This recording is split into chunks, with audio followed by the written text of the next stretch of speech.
A parent can always tell He did try to get better. when something's not right. Once you're in that, it's hard to get out of it. Jeff and Catherine Cox know the firsthand the power of drug addiction. I thought that it was just something that would go away eventually. This is the beginning of the end. I did not realize what a grip it would have on him and his life. What happened? Got in an accident. Huh? I got in an accident. In April, their 43-year-old son, Chris Cox, crashed in St. Clair, driving off Interstate 44 into a tree line. Here's what we're gonna do.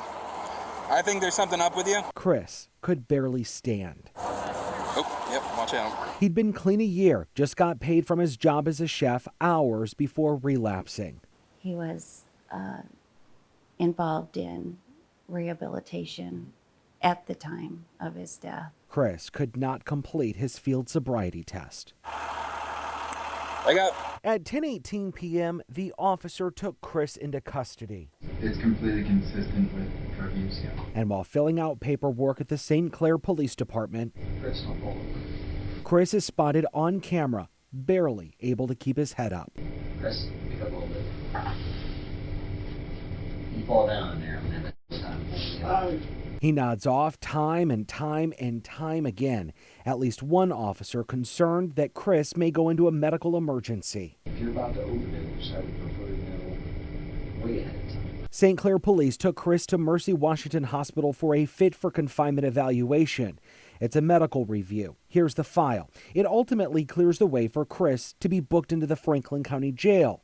The family's attorney, Jacob Goff, compares it to a parent filling out a field trip permission form.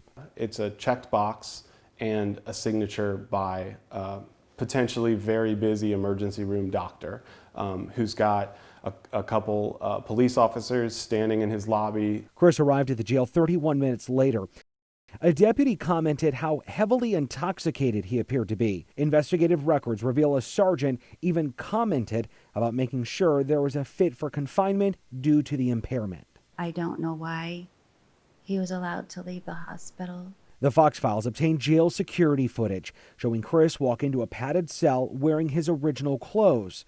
Around 8 a.m., a breakfast tray is delivered. He'd eat some of the food, and about 10 minutes later, deputies note he appears to be holding a small item within his fingertips, adjacent to his mouth and nose. Investigators say it's consistent with a person inhaling particles through the nostril, but detectives are unable to confirm if Chris took anything. Nothing was recovered from the scene. Chris died in the same clothes he got arrested in. His family questions how well the jail staff searched him.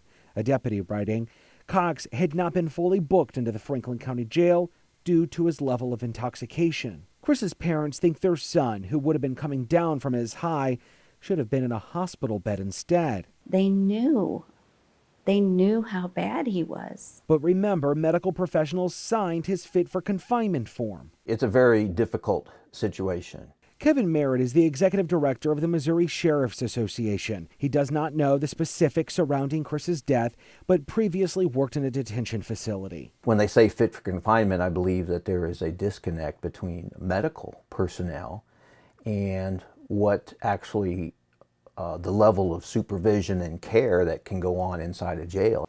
If someone's either high, drunk, are they fit for confinement? That's the $64,000 question. Yeah, what does it really mean to be fit for confinement? Merritt says there's no perfect definition. Do we look at fit for confinement from a standpoint of what are their odds of dying within the next 24, 48 hours? Are a lot of people dying from drug overdoses in county jails? I know we have seen a rise. Since 2019, Franklin County Sheriff reports 15 overdoses in the jail, the same one Chris died in.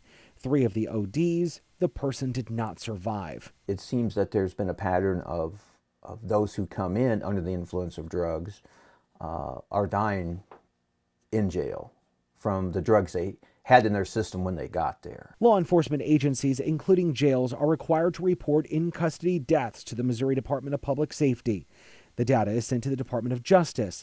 The Fox Files requested the statistics by county to determine where the most in-custody deaths have occurred. The state of Missouri does not keep count. The fact that the sheriffs are already reporting the information to the state, I'm a little surprised that that the state doesn't have it in a reporting form. So there is room to do better. A spokesman for the Missouri Department of Public Safety says they're complying with federal law, writing, quote, "While DPS does not have the authority to oversee or regulate jails or sheriff's offices, including confinement procedures, the Death in Custody Reporting Act of 2013 requires DPS to transmit in-custody death data to the federal government on behalf of the state of Missouri." One of his favorite things that I think about when I think about him is his love of baseball. While parents are not supposed to bury their children, Chris's parents know they did everything they could to try and save their son. You have a strong-willed child, it's very difficult. You can only guide them so far.